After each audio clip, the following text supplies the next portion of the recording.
गुलाब पाद सब जानते हैं कि कोरोना की केसेस भी बढ़ रहे हैं और हर घर में देखा जा रहा है अभी कोई ना कोई बीमार है, कोई बच्चे कोई बीमार है। तो इसके लिए हमें नरसिंह भगवान से सबके लिए प्रार्थना करनी चाहिए ताकि जब सब स्वस्थ रहेंगे तभी अच्छे से भक्ति कर सकेंगे। इसीलिए हमारा शास्त्र हमें सिखाता है केवल अपने लिए नहीं, सर्वे भवन्तु सुखिनः सर्वे सन्तु निरामयाः। जितने भी जीव संसार में हैं वो सुख से रहे, स्वस्थ रहे ताकि वो अपने जीवन के उद्देश्य की ओर बढ़ सके। सबके लिए प्रार्थना करते हुए हम नरसिम्हा कवच का यहाँ पर पाठ करेंगे। अगर आप लोगों को बात करनी है तो अभी से उठो, और अगर बीच में बात किया तो उठा के खड़ा करके थप्पड़ लगाओ।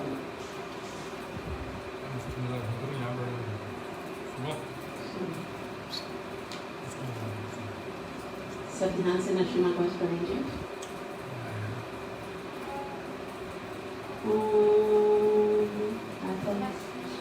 श्री प्रहलाद कृत श्री नरसिम्हा कवचम नरसिम्हा कवचम रक्षे प्रहलादेनोदितं पुरा सर्वरक्षाकरं पुण्यं सर्वोपद्रवनाशनं सर्वसम्पत्करं चैव स्वर्गमोक्षप्रदायकं ध्यात्वा नरसिंहं देवेशं हेमसिंहासनस्थितं विवृतास्यं त्रिनयनं शरदिन्दुसमप्रभं लक्ष्म्यालिङ्गितवामाङ्गं विभूतिभिरुपाश्रितं चतुर्भुजं कोमलाङ्गं स्वर्णकुण्डलशोभितं पुरोजशोभितोरस्तं रत्नकेयूरमुद्रितं तप्तकाञ्चनसङ्काशं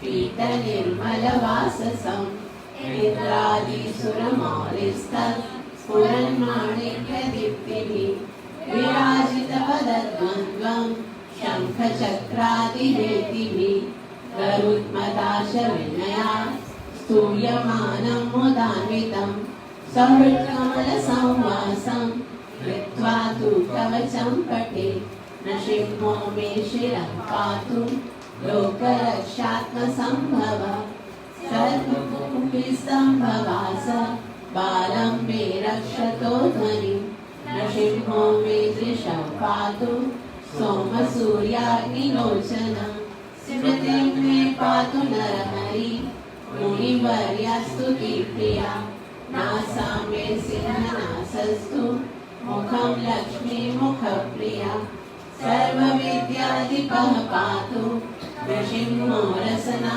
मम वक्त्रं पाठकिन्दुवदनं सदा प्रह्लादवन्दितं नरसिंहा पातु मे कण्ठं स्कन्दौ भूभरणान्तकृत् दिव्यास्त्रशोभितभुजौ नरसिंहा पातु मे भुजौ करौ मे देववरदो नरसिंहा पातु सर्वतः हृदयं योगिसाध्यस्य निवासं पातु मे हरि मध्यं पातु हिरण्याक्ष वक्षकुक्षिविदारणं नाभिं मे पातु नरहरि स्वनाभिब्रह्मसंस्तुतः ब्रह्माण्डकोटयः कट्यां यस्यासौ पातु मे कटिं गुह्यां मे पातु गुह्यानां मन्त्राणां गुह्यरूपदे ऊरुमनोभवः पातु जानुनी नररूपदे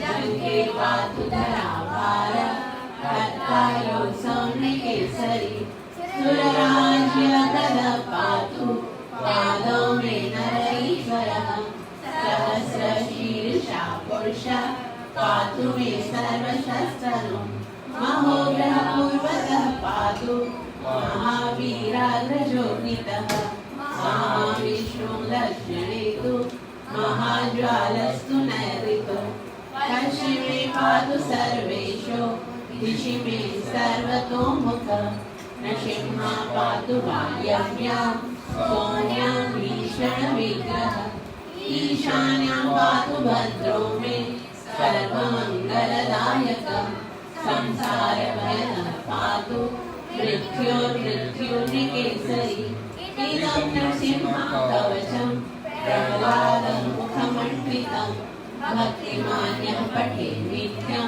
सर्वपापैर्प्रमुच्यते पुत्रवान् धनवान् लोके दीर्घायुरुपजायते यं यं कामयते कामं तं तं प्राप्नोति संशयम् सर्वत्र जयमाप्नोति सर्वत्र विजयी भवेत् भूम्यन्तरिक्षदिव्यानां ग्रहाणां विनिवारणं वृश्चिकोरगसम्भूत विशाखाहरणं परं ब्रह्मराक्षसयक्षाणां दूरोत्सारणकारणं भुजे वातालपत्रे वा कवचं लिखितं शुभं करमूले धृतं येन सिद्धेयुर्कर्मसिद्धया देवासुरमनुष्येषु तत्समेव जयं लभेत् एकसन्ध्यक्तिसन्ध्यं वा यः पठेत् नियतो नरः सर्वमङ्गलमाङ्गल्यं मुक्तिं मुक्तिं च विन्दति द्वात्रिंशतिसहस्राणि पाठेषु आत्मनाम्नां कवचस्यासमन्त्रस्य मन्त्रसिद्धिप्रजायते अनेकमन्त्रराशेन कृत्वा भस्माभिमन्त्रणं प्राशयेद्यं नरं मन्त्र नृसिंहाध्यानमाचरेत् तस्य रोगाः प्रणश्यन्ति ये च स्युकुक्षिसम्भवः किमत्र बहुलोकेन नृसिंहसदृशो भवेत् मनसा चिन्तितं यत्तु ततश्चाप्नोत्य संशयम् गर्जन्तं गर्जयन्तं निजमुजपटलं स्फोटयन्तं घटन्तं दीप्यन्तं तापयन्तं दिवि भुवि दितिजं क्षिपयन्तं क्षिपन्तं रङ्गन्तं रोषयन्तं दिशि दिशि सततं संहरन्तं हरन्तं वीक्ष्यन्तं पूर्णयन्तं करविकर्षत दिव्यसिंहं नमामि इति श्रीब्रह्माण्डपुराणे प्रह्लादप्रोक्तं श्रीनृसिंहकवचं सम्पूर्णम् सर्वविघ्नविनाशक श्रीमद् भगवान की सर्वविघ्नविनाशक श्रीमद् भगवान सर्वविघ्नविनाशक श्रीमद् भगवान भक्तवत्सल श्रीमद् भगवान भक्त श्रोमणी प्रहलाद महाराज लाभ भगवत कथा में प्रवेश करने से पहले गुरु परमानंद से कृपा की याचना करते हुए मंगलाचरण करेंगे ताकि हम जो कुछ श्रवण करने वाले हैं उसका पूरा पूरा लाभ प्राप्त हो सके जो कि है गुरवे वरचन्द्राय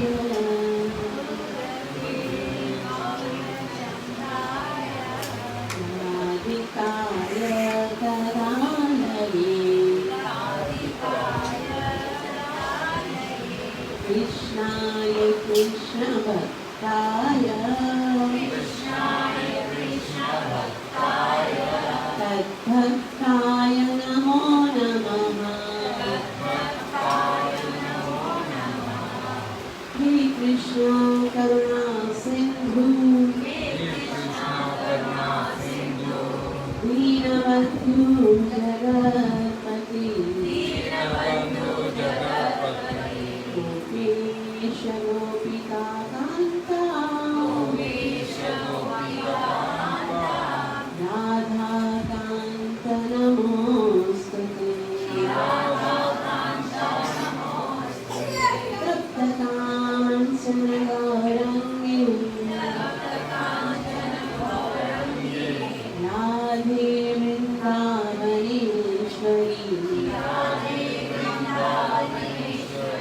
विश्वभानुसुते देवी प्रणमामि हरिप्रिये आराध्यो भगवान् ब्रजेशतनया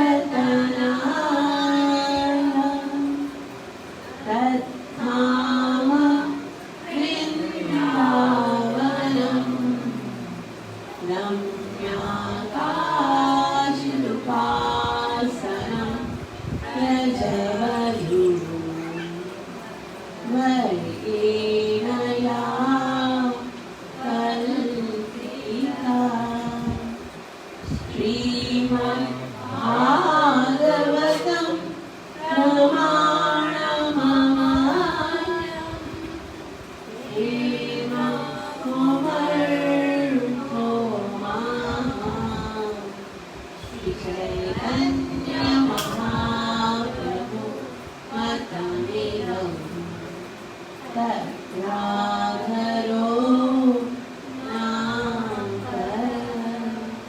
नारायणस्मृत्य नरं चैव नरोत्तमं देवीं सरस्वतीं व्यासं ततो जयमुदीरये। नष्टकालेषु भवद्वेषु नित्यं भागवत सेवया भगवती उत्तमश्लोके भक्तिर्भवति नैष्ठिकी। पञ्चतत्त्वात्मकं कृष्णं भक्तरूपस्वरूपकं भक्तावतार भक्तामख्यं नमामि भक्तशक्तिधरम्। जय श्री कृष्ण चैतन्य प्रभु नित्यानंद श्री अद्वैत गदाधर श्रीवासदि गौर भक्तवृंद। हरे कृष्णा कृष्ण कृष्ण हरे हरे हरे राम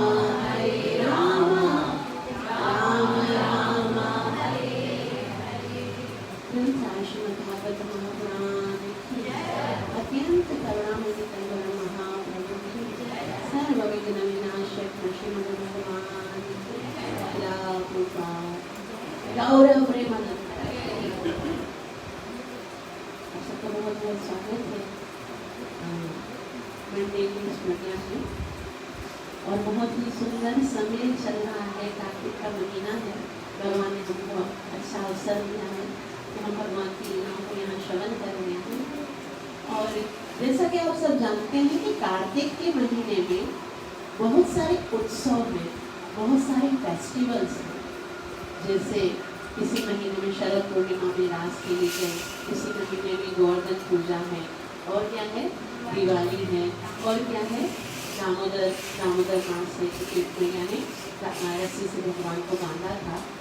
और एक बहुत ही महत्वपूर्ण दिन है जो कि आज है। आज कौन सा दिन है, किसको याद है? मंडे। आज कोई स्पेशल डे है और भक्तों के लिए ना बहुत मोस्ट स्पेशल। इसको याद ही नहीं है। यस, हाँ, राधा कुंड का अप्रियंस डे है। जैसे राधा कुंड का प्राकट्य दिवस है और इसको बहुलाष्टमी बोलते हैं, और appearance day of Radha Kund. तो ये बहुत बहुत इसकी महिमा है।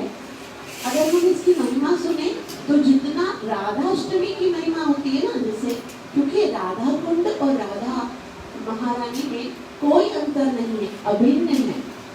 राधा कुंड क्या है जानते हो भक्तों? राधा कुंड श्रीमती राधा रानी का तरल स्वरूप है। तरल स्वरूप मतलब श्रीमती राधा रानी को यदि लिक्विड फॉर्म में देखना है तो श्रीमती राधा रानी राधा कुंड के स्वरूप में हमें नजर आएगी। और आज उसी श्रीमती राधा रानी के तरल स्वरूप का आविर्भाव देखते हैं। तो ये बहुत महत्वपूर्ण है। इस दिन में यदि हम श्रीमती राधा रानी की महिमा और राधा कुंड की महिमा गाते हैं तो हमारे हृदय में ब्रज प्रेम का प्राकट्य होता है। ब्रजवासियों का जो प्रेम है, ब्रज गोपिकाओं का जो प्रेम है, वो हमारे हृदय में प्रकट होने लगता है। तो हम आज बहुलाष्टमी या राधा कुंड के अपीयरेंस डे पर बात करेंगे। बहुत ही सुंदर है। वैसे तो यहाँ पर राम कथा चल रही है, लेकिन ऐसा कहा जाता है जब तिथि हो कोई भी तो उस तिथि का गुणगान करने से हमें बहुत बहुत लाभ प्राप्त होता है। तो सबसे पहले प्राकट्य की बात करेंगे। तो वैसे तो जो भगवान हैं, जिस तरह भगवान नित्य हैं, शाश्वत हैं, उनका कभी जन्म नहीं होता, उनका कभी क्षय नहीं होता, उसी तरह से भगवान की लीला स्थली और भगवान के जो लीलाएं हैं वो भी नित्य हैं। और लीला में भाग लेने वाले जैसे गोवर्धन जी हैं, जैसे राधा कुंड है, और जो दूसरी भाग लेने वाली जैसे वृंदावन है, वो नित्य हैं। जब से भगवान है तब से ही वो है। उनका कभी प्राकट्य, लेकिन वो कैसे होता है? लीला के रूप में। जैसे भगवान का कैसे जन्म होता है ना? भगवान ने भी आज द्वापर युग में जन्म लिया था ना। वैसे तो भगवान क्या है? नित्य है, अजो नित्य है, शाश्वत। भगवान का कभी जन्म नहीं होता, वो सदैव है। लेकिन फिर भी लीला के लिए भगवान आविर्भाव, भगवान की तिथि हम देखते हैं, भाई जन्माष्टमी होती है। तो उसी तरह से राधा कुंड भी नित्य है। हरे कृष्ण।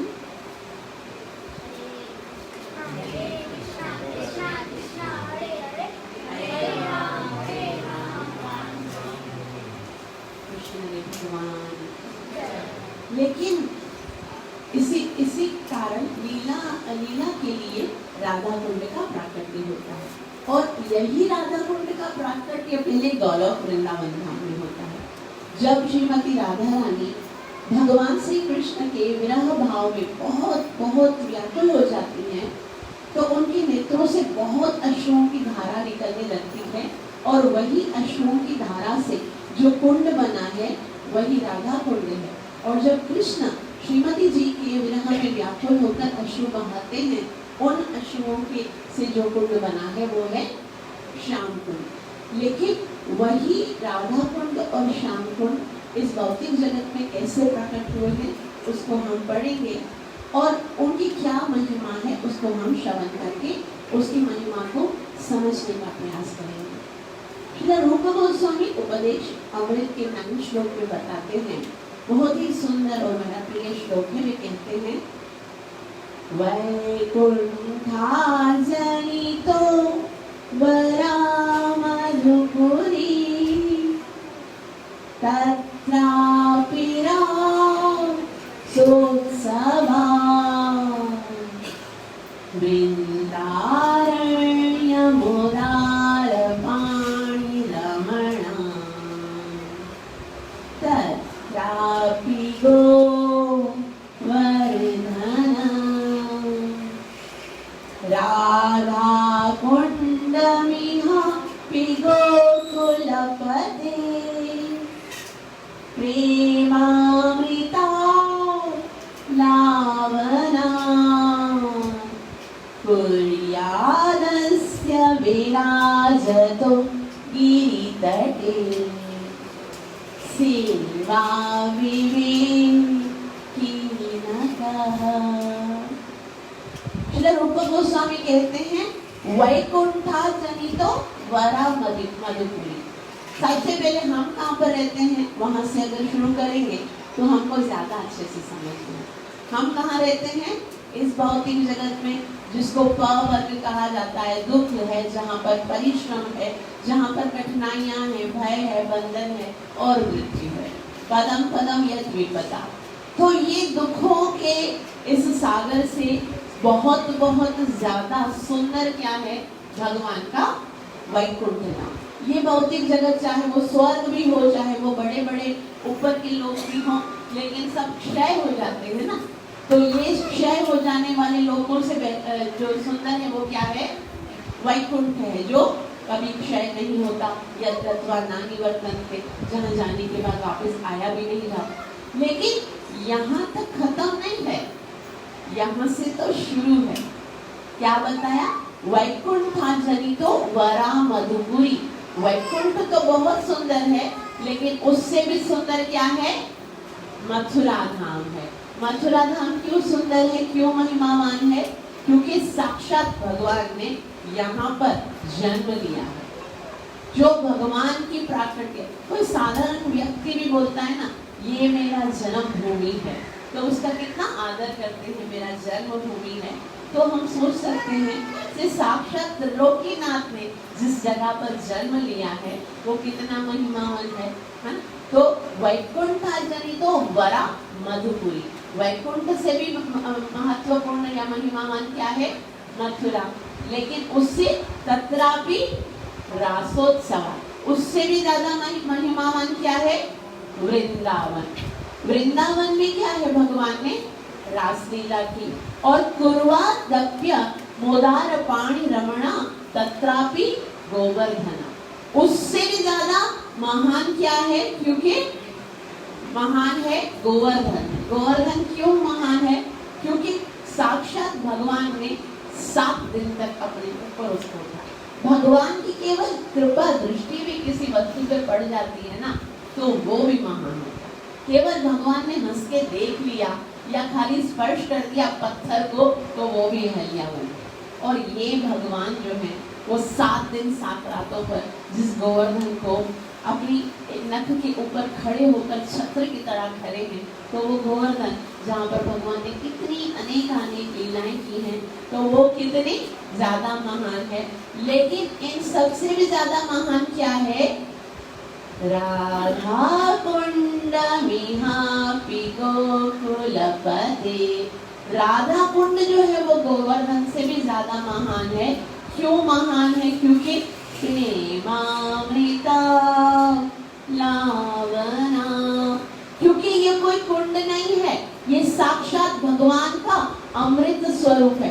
प्रेम अमृता लावना, भगवान जब अमृत के स्वरूप में, तरल स्वरूप में, भगवान जब नदी के स्वरूप में प्रकट होते हैं, तो वो राधा कुंड और श्याम कुंड में परिवर्तित हो जाते हैं। तो कितना महान है, इसके लिए आगे श्री रूप गोस्वामी कहते हैं, पूर्वादस्य विराजतो गिरितटे सेवा विवेकीनता। तो कौन ऐसा विवेकी व्यक्ति होगा जो ऐसे राधा कुंड की सेवा करने की इच्छा नहीं करता होगा?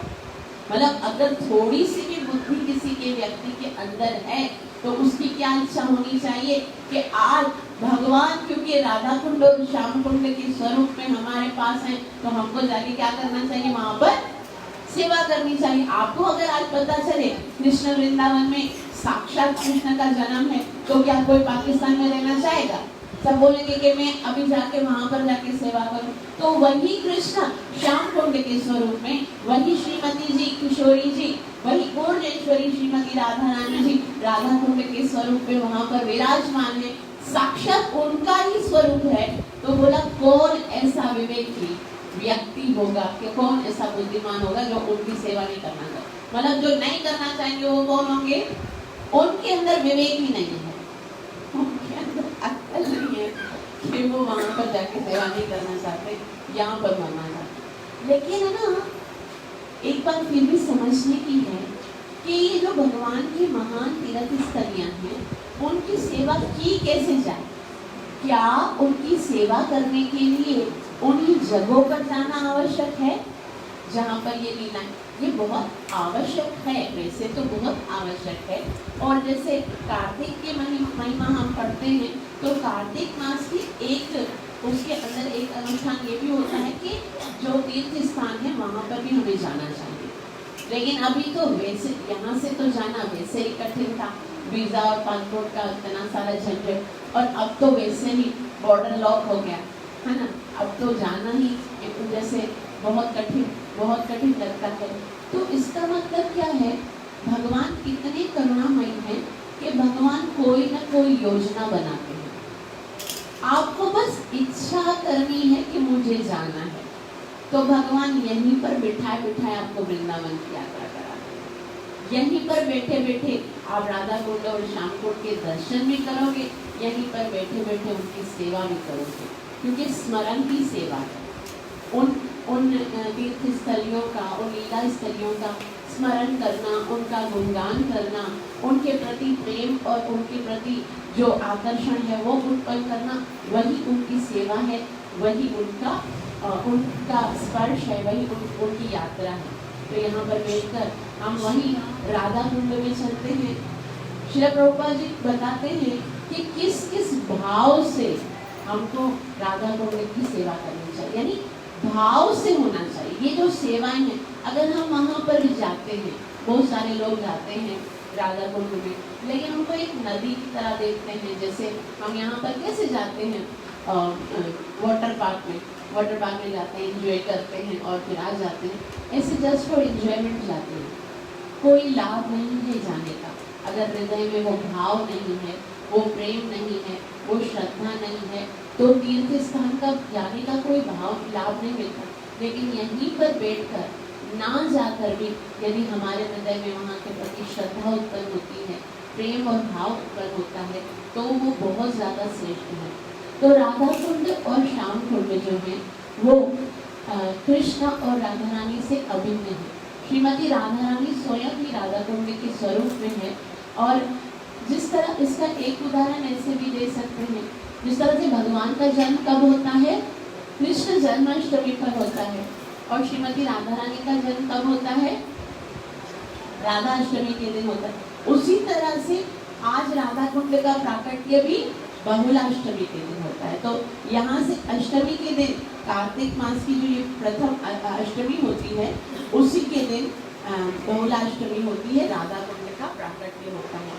और ऐसा बताया जाता है कि जब श्रीमती भगवान को यहाँ पर भौतिक जगत में आना था, तो पहले श्रीमती राधा रानी से भगवान कहते हैं कि राधे, आपको पहले पृथ्वी पर जाना पड़ेगा, आप जाओगे तो ही मैं जाऊँगा, वो पीछे आऊँगा। तभी राधा रानी कहती है नहीं भाई, मैं नहीं जाऊँगी ऐसी जगह पर जहाँ वृंदावन नहीं है, जहाँ गोवर्धन नहीं है, जहाँ यमुना नहीं है, मैं वहाँ जाकर क्या करूँगी, मैं नहीं जाऊँगी। तब भगवान श्री कृष्ण राधा रानी को आश्वासन देते हैं कि राधे, आप निश्चित रूप से जाइए, और वहाँ पर जहाँ पर हम जाएंगे लीला करने के लिए, वहाँ पर ये जो वास्तविक वृंदावन है, वही भौम वृंदावन के स्वरूप में प्रकट होता है। वही वृंदावन का ये जो 84 कोस है, वो कोई भौतिक जगत का हिस्सा ही नहीं है, वो आध्यात्मिक जगत का एक क्षेत्र है, जहाँ पर श्रीमती राधा रानी और कृष्ण आध्यात्मिक सृष्टि को यहाँ पर लेके आते हैं और यहाँ पर आकर लीलाएं करते हैं। ये सब दिव्य है। इसीलिए तो भगवान ने कहा है, वृंदावनम परित्यज्य पादम एकम न गच्छति, वृंदावन को छोड़कर मैं एक कदम भी पीछे नहीं जा सकता, नहीं उधर वहाँ से नहीं निकल सकता।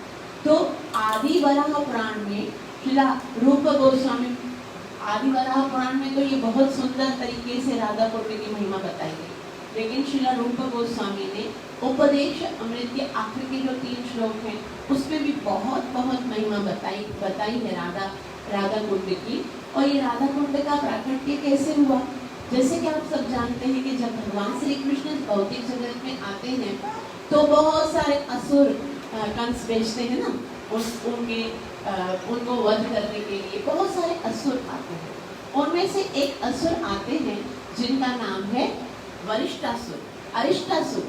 और अरिष्टासुर जो है वो बेल के स्वरूप में आता है, जैसे ऑक्स होता है ना बेल, उसके स्वरूप में आता है।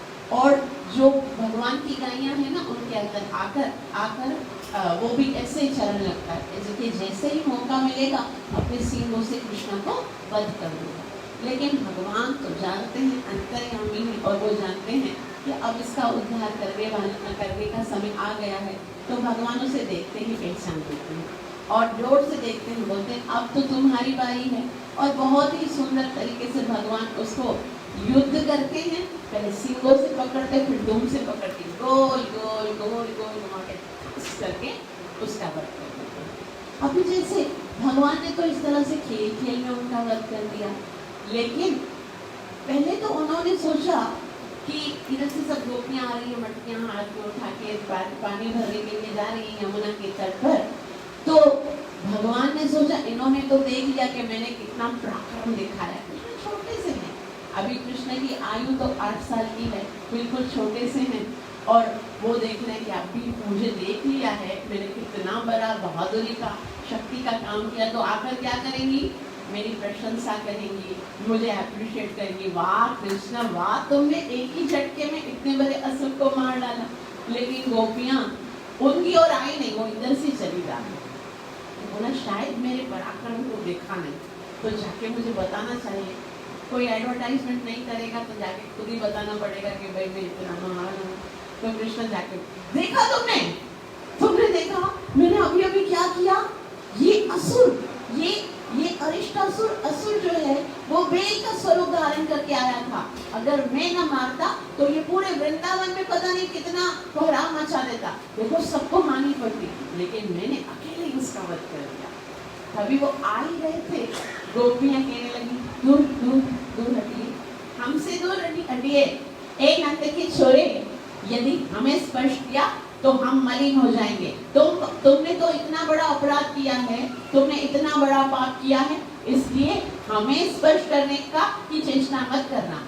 अभी कृष्ण ने कहा, अरे कृष्ण तो आश्चर्य में एप्रिशिएट तो किया नहीं, प्रशंसा तो की नहीं, उल्टा बोल रहे पापी है। तो बोला क्या पाप किया है मैंने?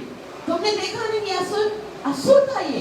तो बोला भली असुर था, लेकिन आया तो किसके स्वरूप में था? वेद के स्वरूप में, गौवंशज था।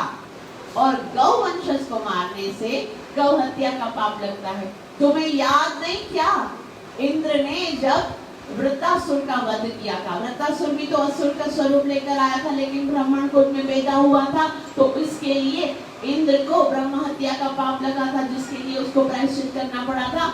अब जब तक तुम प्रायश्चित नहीं कर लो, हमारे निकट मत आना।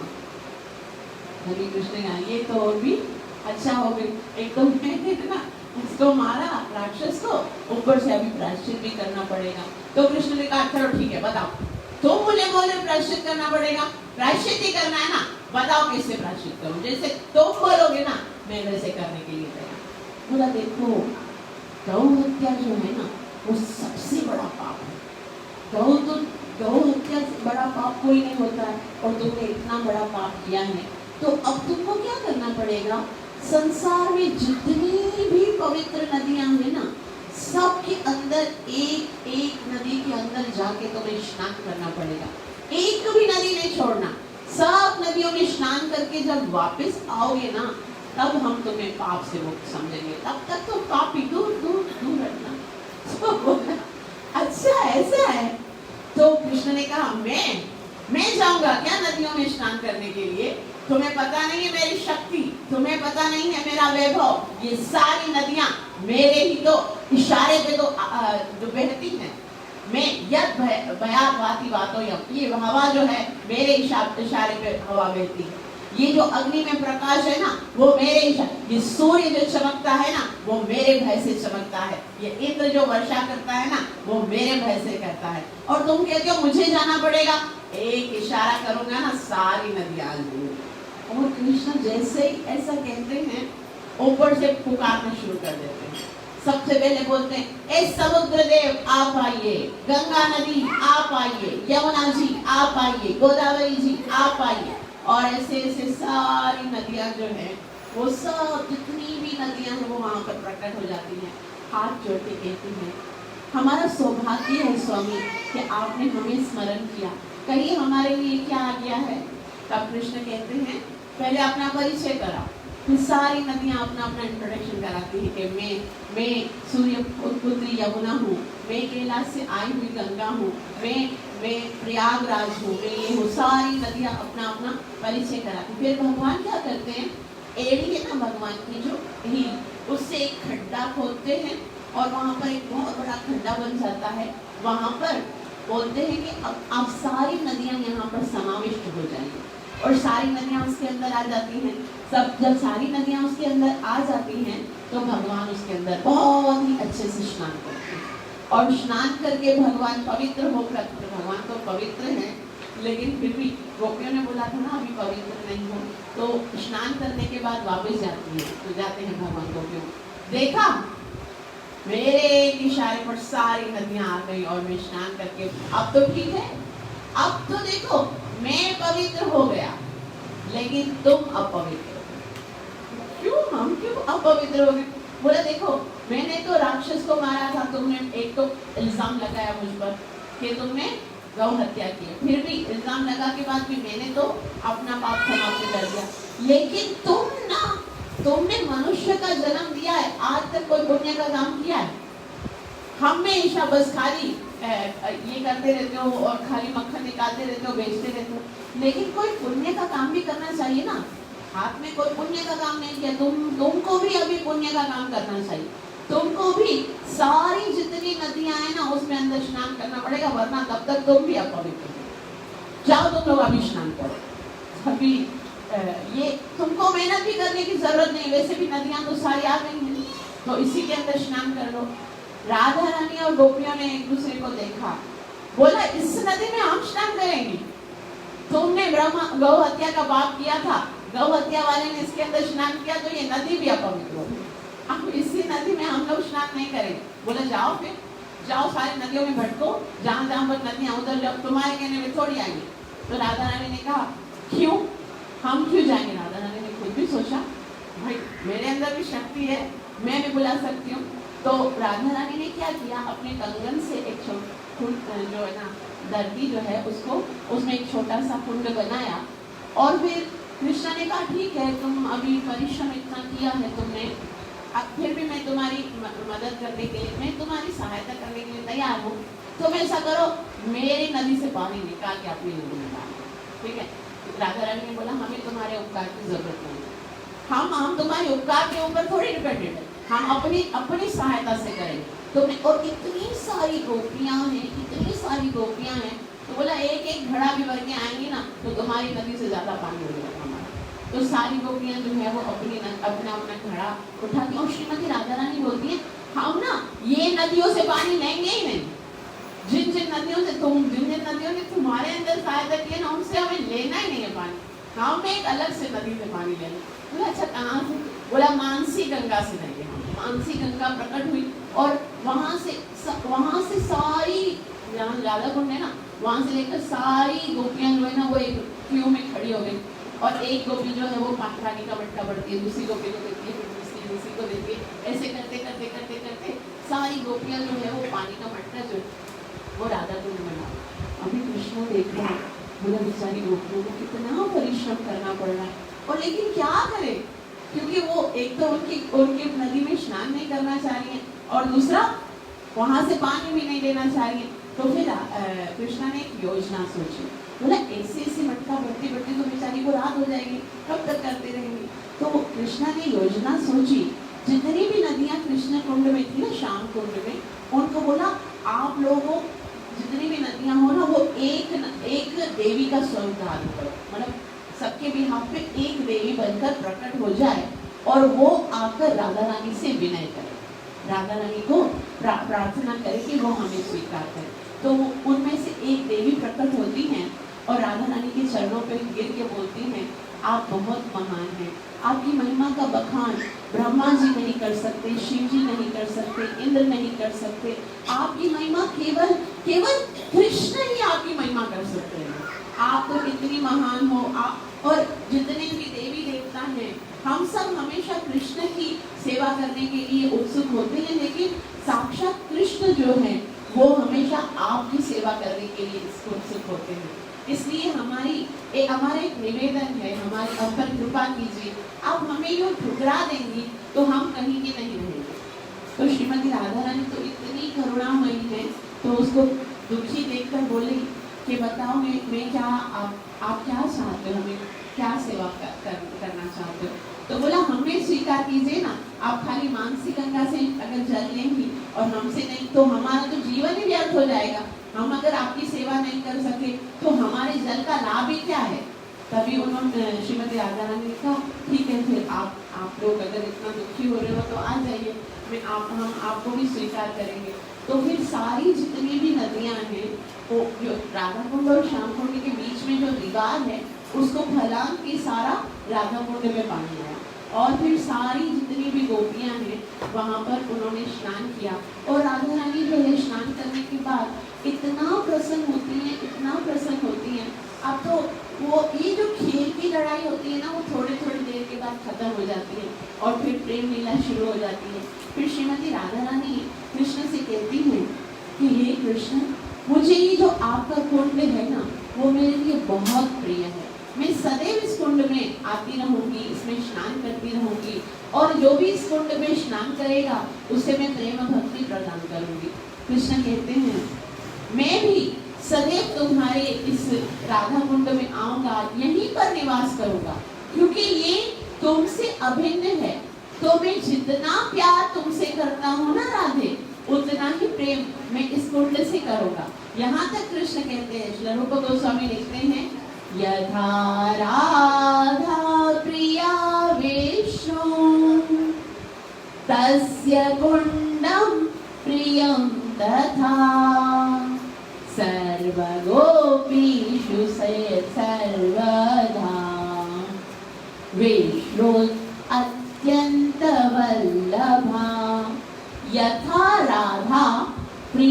विष्णु, जितना, यहाँ पर विष्णु का मतलब है कृष्ण, जितना कृष्ण को राधा प्रिय है, तस्य कुंडम प्रिय तथा, उनका कुंड यानी राधा कुंड भी कृष्ण को उतना ही प्रिय है।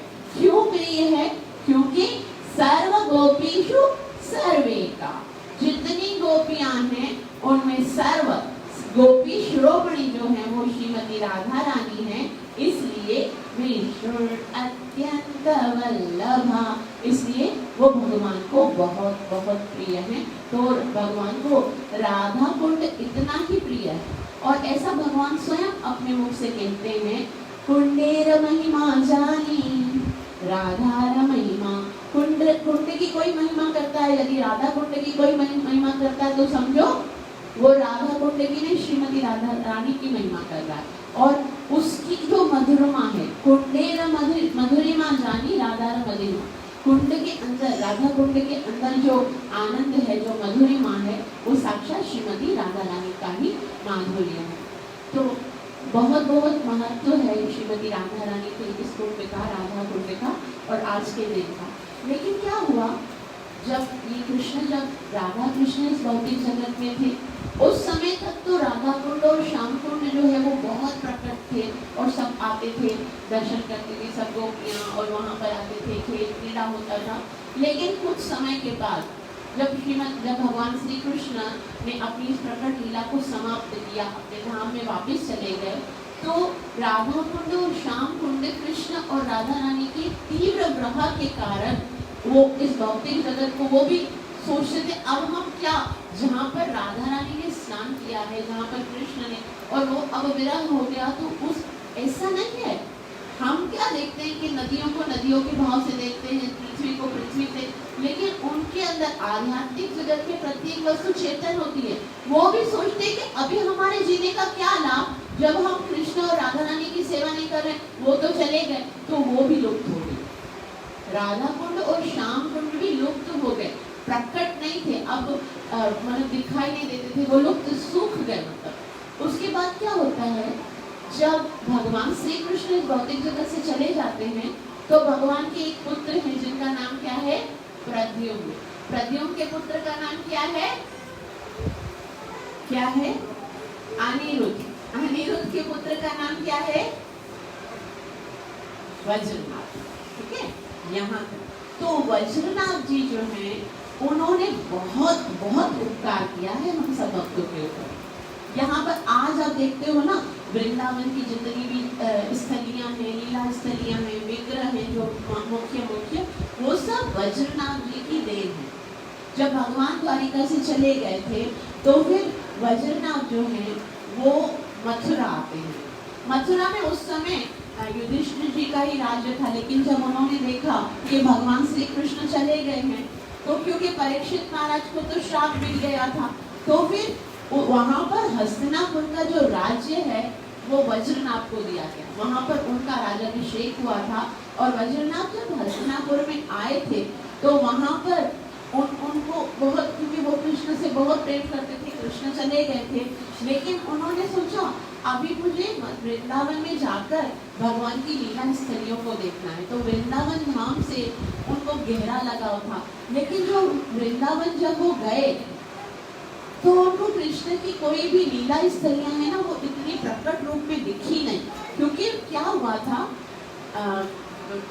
समय, वो समय होता था, तो वो सारी जो लीला स्थलियाँ हैं वो अप्रकट हो गई थी। तो फिर इस तरह से उनको बहुत दुख हो रहा था कि भगवान की जो लीला स्थलियाँ हैं वो अभी दिख नहीं रही, क्योंकि भगवान को गए हुए तो 100 साल हो गए थे वैसे ही वृंदावन छोड़े हुए, और उसके बाद भी कितने समय के बाद भगवान जो है वो जब है ना यहाँ से गए, उसके बाद भी जब ये आए, तो व्रजधाम जो है वो बिल्कुल लुप्त हो गया था, दिख नहीं रहा था।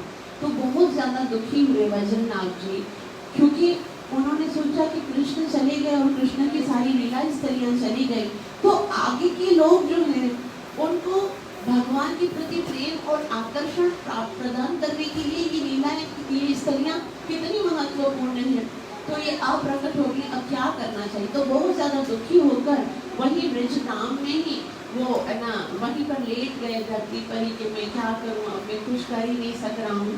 तो वही ब्रजधाम जो है वो कल्प वृक्ष के स्वरूप में उनके सामने प्रकट होते हैं और उनको आदेश देते हैं, उनको पूरा बताते हैं कि भगवान की लीला स्त्रियाँ यहाँ पर है, यहाँ वंशीवट है, यहाँ केशी घाट है, यहाँ पर भगवान ने ये लीला की थी, यहाँ पर राधा कुंड है, यहाँ पर श्याम कुंड है, यहाँ पर भांडीर वन है, यहाँ पर भगवान ने मंडी खाई थी, यहाँ पर भगवान ने इस असुर को मारा था। ये सारी कल्प वृक्ष की तरह वृंदावन स्वयं आकर वज्रनाथ को बुलाते बताते हैं और फिर वो सारी लीला स्थलियों को प्रकट करते हैं। उसके बाद वज्रनाथ जी जो है, क्योंकि उन दिनों में भगवान की विग्रह रूप में थोड़ी ना पूजा होती थी, क्योंकि अभी रिसेंट भगवान गए हैं तो भगवान का अभी तक कोई भी, जैसे हम विग्रह सेवा करते हैं ना तो वो स्टार्ट नहीं हुई, लेकिन उन्होंने सोचा कि अगर भगवान की छवि नहीं होगी तो भगवान की को कैसे लोग याद करेंगे, भगवान का कोई स्वरूप नहीं होगा।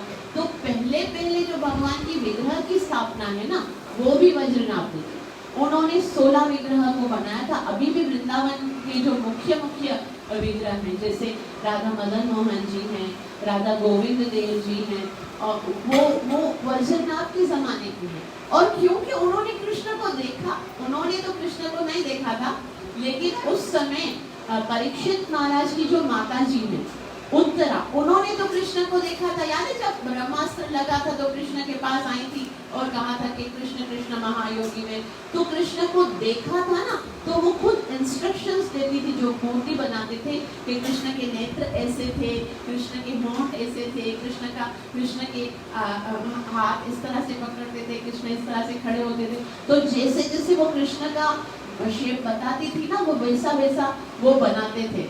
और पहले उन्होंने मदन मोहन बनाए, मदन मोहन जी में उन्होंने देख के बोला हाँ कृष्ण के जो वक्षस्थल थे वो सेम ऐसा ही था। फिर उन्होंने राधा गोविंद देव बनाया, राधा गोविंद देव की शरण देखकर बोला ऐसे, फिर राधा गोपीनाथ बोला कृष्ण का मुखमंडल सेम ऐसे। फिर राधा रमन जी जब आए थे गोपाल भट्ट गोस्वामी के द्वारा, वो तो बोला साक्षात स्वरूप है। तो इस तरह से ये विग्रह जो है वो एज इट इज कृष्ण के जैसे हैं। तो लेकिन फिर क्या होता है कि बहुत समय तक जब ये विग्रह की स्थापना हो जाती है मूल विग्रह की, लेकिन फिर बाद में जब मुगल शहंशाहों का आक्रमण होता है और वो मंदिरों के ऊपर आक्रमण होता है, तो क्या होता है वृंदावन से जितनी भी ये जो मूल विग्रह हैं उन सबको अलग अलग जगहों पर शिफ्ट किया जाता है, ताकि विग्रह को कोई क्षति ना पहुंचे, क्योंकि समय के साथ ये जो आतंक है वो तो खत्म हो जाएगा, लेकिन भगवान तो सुरक्षित हो। तो अभी जो राधा मदन मोहन है वो कहाँ है जानते हो?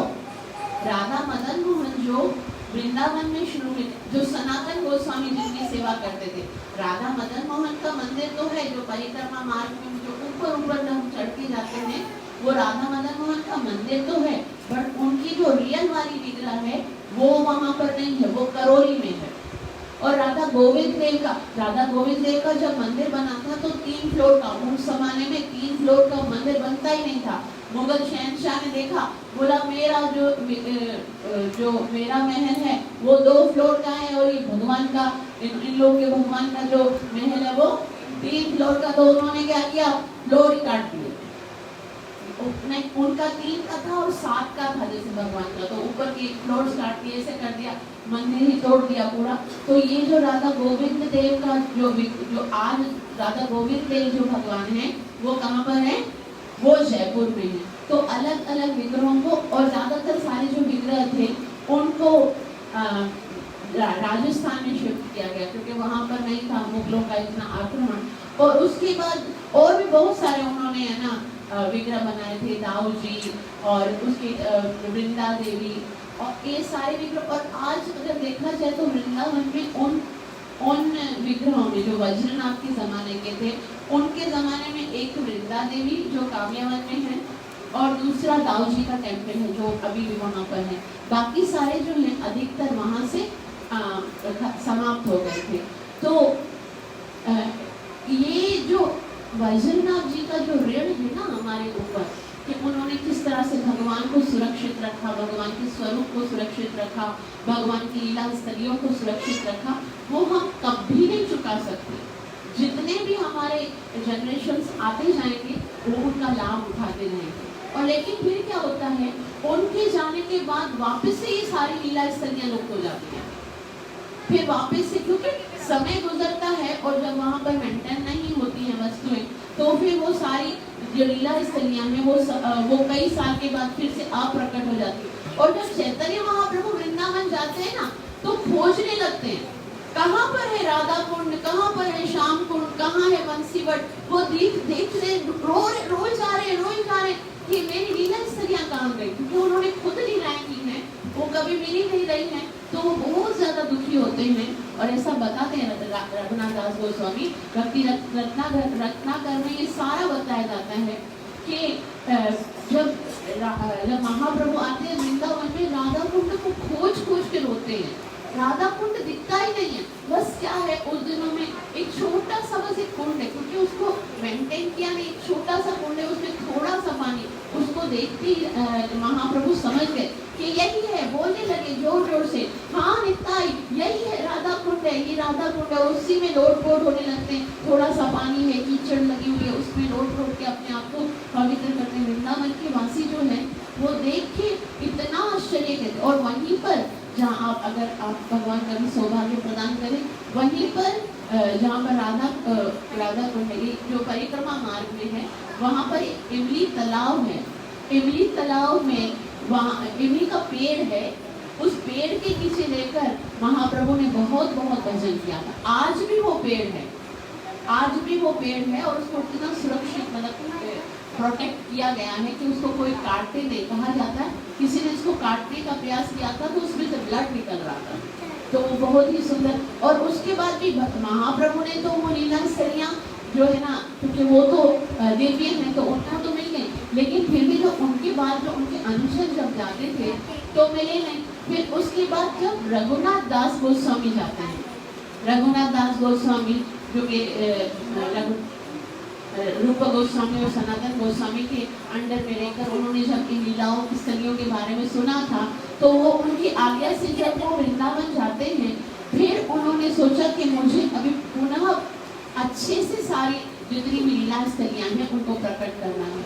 फिर उन्होंने पहले प्रार्थना की, एक बहुत ही सुंदर प्रार्थना लिखी है उन्होंने गोवर्धन की, और उन्होंने गोवर्धन जी को, क्योंकि गोवर्धन साक्षात भगवान है, गोवर्धन जी को उन्होंने प्रार्थना करते हुए बोला, निज निकट निवासम देहि गोवर्धन, हे गोवर्धन मुझे आप अपने निकट स्थान में निवास दीजिए, मैं आपके निकट रहकर भजन करना चाहता हूँ। तो गोवर्धन जी के निकट क्या है, आप गोवर्धन जय हो परिक्रमा जब करते हो तो वहाँ पर आपको राधा कुंड मिलता है। तो राधा कुंड के जो तट है वहाँ पर बैठकर वो तपस्या करते थे। वो इतनी साधना करते थे, इतना लीन होकर साधना करते थे रघुनाथ दास गोस्वामी। तो कभी कभी पता है क्या, क्योंकि उन दिनों में, आज तो वृंदावन कितना स्टैब्लिश हो गया है, सब हर जगह सुरक्षित है, लेकिन उन दिनों में वन था। ये सारे वन का मतलब क्या होता है, जंगल होता है। ये ताल वन, ये वृंदावन, ये भांडेर वन, ये सब वन थे, जंगल थे। तो कभी कभी क्या होता था कि रघुनाथ दास गोस्वामी जप करते थे, नाम जप करते थे, हरे कृष्णा कृष्णा कृष्णा हरे हरे, हरे राम राम राम। तो शेर आ जाता था, शेर उनको देखकर उनको खाने का प्रयास करता था। कभी कभी नाग आ जाते थे, तो फिर उनको रूप गोस्वामी जी ने कहा कि देखो इस तरह से बाहर बैठकर जो तपस्या करना या साधना करना वो सुरक्षित नहीं, आप एक कुटिया बना लो अपने लिए कम से कम। फिर उन्होंने बाद में कुटिया बनाई थी, बहुत वहाँ पर उन्होंने साधना की। और फिर उन्होंने देखा कि उन दिनों क्या है, जो राधा कुंड के किनारे पर जहाँ पर वो बैठ के तपस्या करते थे, वो बिल्कुल छोटा सा था, 12 फीट बाय 12 फीट का, इतना कुछ छोटा सा था। लेकिन उन्होंने सोचा कि बाद में जब प्रचार बढ़ेगा आगे, जब श्री प्रभुपाद जी आएंगे, जब इतने सारे स्कॉन के भक्त बनेंगे, फिर तो वो सारे राधा कुंड के दर्शन करने के लिए आएंगे। और फिर वहाँ पर अगर इतना छोटा सा होगा तो वो कैसे स्नान करेंगे। तो वो भजन करते करते एक बार सोच रहे थे, काश मैं कुछ ऐसा करूं कि इस राधा कुंड का बहुत अच्छे से विस्तार करूं, निर्माण करूं, उसके बहुत अच्छे से घाट हो, ताकि जो भी यहाँ पर आए वो अच्छे से इसका लाभ उठा सके। लेकिन वो ऐसे भजन करते करते वो सोच रहे थे, फिर जैसे ही उनका भाव टूटा तो उनको ऐसा अपने अंदर ग्लानि होने लगी बोला मुझे ऐसे नहीं करना चाहिए, मैं भजन कर रहा हूँ तो मुझे सेवा के बारे में सोचना, ये मैनेजमेंट का काम मैं क्यों सोच रहा हूँ, ये भगवान का काम है, मैं क्यों सोच रहा हूँ। अंदर से ग्लानि होने लगी कि मेरा क्या काम है, भगवान जैसा करूँ, मुझे तो नाम जप करना है। लेकिन उस समय एक भक्त के हृदय में जब बात आती है ना, तो भक्त के हृदय की सोच नहीं होती है, वो भगवान की इच्छा होती है। और भगवान भी ऐसा चाह रहे होते हैं, तभी उसके जो शुद्ध भक्त होते हैं ना, जिनके अंदर कोई इच्छाएं नहीं होती हैं, जो कामनाएं नहीं होती हैं, उनकी इच्छा साक्षात भगवान की इच्छा होती है। तो भगवान की भी ये इच्छा थी कि राधा कुंड का निर्माण हो।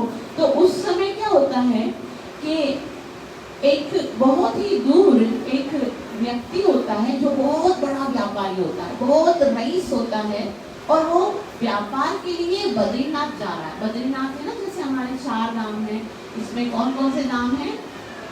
द्वारिकानाथ, जगन्नाथपुरी, रामेश्वरम और बद्रीनाथ। तो बद्री विशाल के लिए वहाँ पर बहुत अच्छा है, मतलब 6 महीने बंद रहता है सर्दियों के, और गर्मियों में वो खुलता है। और वहाँ पर साक्षात 6 महीने जो है वो देवता आज भी वहाँ पर तपस्या करते हैं। नर और नारायण के स्वरूप में भगवान आज भी वहाँ पर तपस्या कर रहे हैं। उनकी तपस्या के प्रभाव से हम लोग सुरक्षित हैं। आज का कलयुग जो इतना सुंदर हमको दिख रहा है ना, ये गोल्डन युग जो है वो नर नारायण की तपस्या का परिणाम है। तो ऐसा बता, तो वो क्या, वो व्यापारी जो है वो जा रहा था वहाँ पर बद्रीनाथ में, और इतना सारा गोल्ड, इतनी सारी ज्वेलरी, इतना सारा धन लेके जा रहा था वहाँ पर, कि मैं वहाँ पर बद्रीनाथ जो मंदिर है वहाँ पर जाके कार्य करूँगा, वहाँ पर जाके सेवा करूँगा।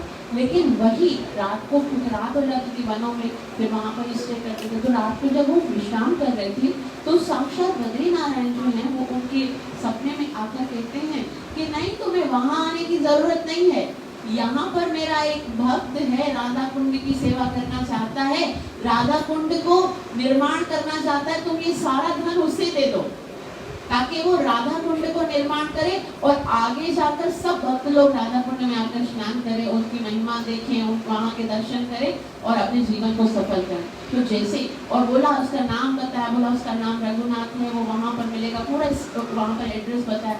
तो वो तो जानते नहीं थे व्यापारी उसको, लेकिन जैसे जैसे भगवान ने बताया उनके आदेशानुसार वहाँ पर पहुँचे, और प्रणाम करके बोला आप ऐसे शुद्ध भक्त हो कि भगवान आपकी चिंता करते हैं, जो आप करना चाहते हो उसके लिए भगवान ने मुझे भेजा है। और जब उनको पहले तो उनको बहुत ग्लानि हो रही थी कि मैं क्यों सोच रहा हूँ, लेकिन उनको लगा कि अब तो भगवान की भी ये इच्छा है, तो फिर उन्होंने कहा हाँ, लेकिन क्योंकि मैं तो भगत हूँ, और भक्तों को है ना ये हिसाब किताब करना, ये प्रॉपर्टी को कैसे खरीदना है, उसमें कैसे ये कार्य करना है, उसको कैसे बनाना है, ये सब तो नहीं समझ में आता है ना, मतलब ये सारी चीज़ों के लिए कहाँ समय मिलता है भक्तों को। तो उन्होंने कहा लेकिन मैं करूँगा कैसे? फिर उन्होंने जीव गोस्वामी को बुलाया, और जीव गोस्वामी जो है उस समय ना केवल एक बड़े भक्त थे, बल्कि बहुत बुद्धिमान थे, और बहुत ज़्यादा उनको ये सारी चीज़ों का पता भी था, कैसे कैसे कार्य करना है। क्योंकि जैसे अगर कोई ज़मीन भूमि ली जाती है तो कितना कानूनी कार्रवाइयाँ होती हैं, लेना होता है, परचेज करना होता है, हिसाब किताब। तो इन सब में जीव गोस्वामी ने उनकी बहुत सहायता की, और फिर इन्होंने रघुनाथ दास गोस्वामी ने वहाँ पर बहुत ही सुंदर, आज जो आप राधा कुंड और श्याम कुंड के दर्शन करते हो, कितना सुंदर तरीके से बना हुआ है, और बहुत ही सुंदर तरीके से उस समय पता है क्या हुआ, जब वो बना रहे थे, अब आप देखोगे ना राधा कुंड जो है वो बहुत ही अच्छे से स्क्वायर शेप में, लेकिन श्याम कुंड जो है वो थोड़ा सा टेढ़ा है। वहाँ पर क्या था, वहाँ पर 5 पेड़ थे। तो रघुनाथ दास गोस्वामी जब वहाँ पर ये कार्य चल रहा था, तो उन्होंने सोचा इन पेड़ों को कटवा देंगे, पेड़ जब कट जाएंगे तो फिर ये पूरा बैलेंस हो जाएगा। लेकिन जैसे ही उन्होंने सोचा कल सुबह को हम पेड़ कटवाएंगे, रात को सो रहे थे तो उनके सपने में युधिष्ठिर महाराज आए, और युधिष्ठिर महाराज ने कहा कि देखो हम है ना द्वापर युग से यहीं पर तपस्या कर रहे थे, और हम कृष्ण और राधा रानी के यहाँ पर दर्शन करते हैं, उनका सानिध्य हम यहाँ पर भजन करके महसूस करते हैं। तो आपने ये सोचा है ना 5 पेड़ को काटवा देंगे, हम इन पेड़ों के रूप में ही साधना कर रहे हैं, तो कृपया हमें उन भगवान से दूर मत कीजिए, इन पेड़ों को मत काटिएगा। तो आज भी आप जाओगे ना, आपको दिखाएंगे, बोलेंगे ये पांडव वृक्ष है, 5 पांडव के वृक्ष आज भी वहाँ पर हैं।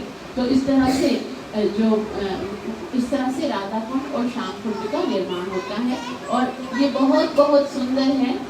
आज भी भक्त जाते हैं, लेकिन ऐसा कहा जाता है, कुछ भक्तों का ये कहना है कि राधा कुंड क्योंकि राधा कुंड और श्याम कुंड साक्षात कृष्ण है, राधा कुंड साक्षात राधा रानी का तरल स्वरूप है, तो हम कैसे अपने अपवित्र शरीर को जाकर उसमें स्नान करा सकते हैं? हम अपने शरण जाकर उसमें कैसे डाल सकते हैं? ये तो अपराध हो जाएगा। तो हमको ऐसा करना चाहिए या नहीं करना चाहिए? तो करना चाहिए या नहीं करना चाहिए? एक बार क्या हुआ, श्रील प्रभुपाद जी अपने अमेरिका के बहुत सारे शिष्यों को लेके गए थे राधा कुंड में। तो श्रील प्रभुपाद जी ने पहले महिमा तो बताई, लेकिन क्या अभी नेचर रहती है ना, नेचुरली उनका क्या था, जब भी वो स्विमिंग पूल की तरह देखते थे उनको, और जैसे ही वो जैसे ऊपर खड़े होकर डाइव लगाने लगे, ऐसे छलांग मार के स्विम करने लगे, तो श्रील प्रभुपाद जी को इतना दुख हुआ। बोला तुम लोगों को ये समझ में क्या आ रहा है? ये कोई भौतिक कोई पूल थोड़े है, ये कोई वाटर पार्क में थोड़ी तुमको लेकर आया, ये श्रीमती राधा रानी का साक्षात स्वरूप है। और उस समय श्रील प्रभुपाद ने मना कर दिया, बोला कोई नहीं स्नान करेगा, आज के बाद कोई भी स्कूल में बकरियां पर स्नान नहीं करेगा। तो फिर श्रील प्रभुपाद ने ऐसे उस टाइम पर गुस्से में बोला था, लेकिन हमारे आचार्यगण बोलते हैं कि बहुत बहुत श्रील प्रभुपाद जी, इनके तात्पर्यों में भी आप जब देखोगे जो उपदेश अमृत के जो 3 आखिरी के श्लोक, उनमें राधा कुंड में स्नान करने की इतनी महिमा बताई गई है, और ऐसा बताया गया है कि जो राधा कुंड में और स्नान करता है, सकृत स्नानम करेगी। सकृत माना एक बार में यदि वो स्नान करेगा, तत् प्रेमदम अवश्य करोपि। तो फिर वो जो श्रीमती राधा रानी और गोपियों के हृदय में जो प्रेम है ना, वैसा प्रेम उसके हृदय में प्रकट होता है। तो हमको ये भी तो देखने में लगता है ना कि कितने लोग जाते हैं स्नान करके आते हैं, तो उनका भाव तो राधा रानी जैसा या गोपिकाओं जैसा नहीं होता। तो समझने की बात ये है कि ये श्लोक तो कौन सा है, श्लोक नंबर 9, और उससे पहले क्या बोला उन्होंने क्या बोला पहले श्लोक में, वाचो वेगम, मनस क्रोध वेगम, जिह्वा वेगम, उदरोपस्थ वेगम, ये सारे वेगों को पहले रोकना है।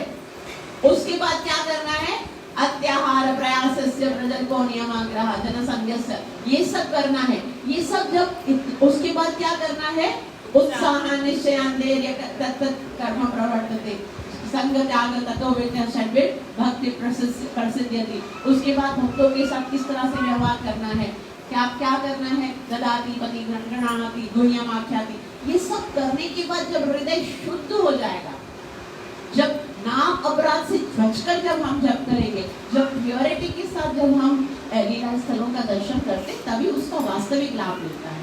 तो ऐसा कहा जाता है, पहले तो श्रील प्रभुपाद जी ने, क्योंकि वो बहुत उस समय उन्होंने हरकतें ऐसी की थी तो मना किया था, लेकिन बाद में भक्तों को बताया था कि आप वहाँ पर जाके स्नान कर सकते हो इस भाव से कि श्रीमती राधा रानी की कृपा प्राप्त हो। और स्नान करते वक्त भी हमको वहाँ पर उच्चारण करना चाहिए, राधा का कृपा कटाक्ष पढ़ना चाहिए, और कुछ अगर दूसरे जो वैष्णवों के भक्तों के भजन है उनको उच्चारण करना चाहिए। और कुछ नहीं आता है तो एटलीस्ट महामंत्र तो सबको आता है ना, हरे कृष्णा कृष्णा कृष्णा हरे हरे, हरे राम राम राम हरे। पहले प्रणाम करना चाहिए और आशीर्वाद देना चाहिए, साक्षात श्रीमती राधा रानी का स्वरूप है, और वहाँ पर हमको इन स्तुतियों को उच्चारण करते हुए स्नान करना चाहिए।